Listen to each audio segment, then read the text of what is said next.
अहम खबर है, इलेक्शन कमीशन में कौमी असम्बली में कायदे हिज़्ब इख्तिलाफ उमर अयूब के इंतखाब से मुतालिक केस में दलाइल मुकम्मल होने पर फैसला महफूज कर लिया गया है। मज़ीद जानेंगे डॉन न्यूज़ के नुमाइंदे इरफान सदोज़ई से। इरफान, फैसला तो महफूज कर लिया गया, कब तक सुनाए जाने का इम्कान है?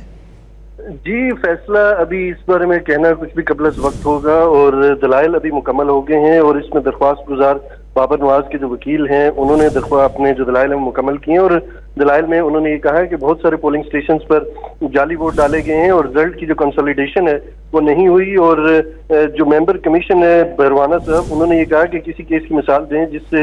ये टाइम बार हो गया और इलेक्शन ट्रिब्यूनल में भी मामला ना गया हो, जिसपे बाबर बरवाना ने मजीद सवाल पूछते हुए ये कहा कि इलेक्शन कमीशन ने इंतखाबात का लदम करार दिया और कोई ऐसी मिसाल दी हो जिसपे जो दरख्वास्त गुजार है वकील के, उन्होंने कहा कि दोबारा गिनती की जो दरख्वास्त मेरे से किसी ने नहीं ली और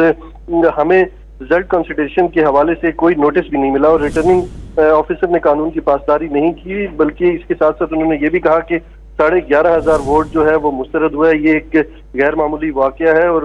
उन्होंने कहा कि मैं दोबारा इंतखाब नहीं मांग रहा, मैं दोबारा गिनती का मुतालबा कर रहा हूँ। और NA 118 में उन्होंने जो डिटेल्स बताई है कि किस तरह से धांधली हुई है, उन्होंने कहा कि पोलिंग स्टेशन जो है इसमें 604 हैं और 1906 पोलिंग बूथ कायम किए गए थे और मजमूई तौर पर 7 लाख से 7 जो वोट हैं वो कास्ट हुए हैं। और उन्होंने ये रेशो भी बताई है कि 540 मिनट में 3,62,000 वोट जो हैं वो कास्ट हुए हैं और इसका मतलब ये है कि 2.25 मिनट में एक वोट जो है वोट वो कास्ट हुआ है, जो नामुमकिन है। तो ये दलाइल मुकम्मल होने के बाद इलेक्शन कमीशन ने अपना फैसला महफूज कर लिया है और देखते हैं कि फैसला आज ही सुनाते हैं या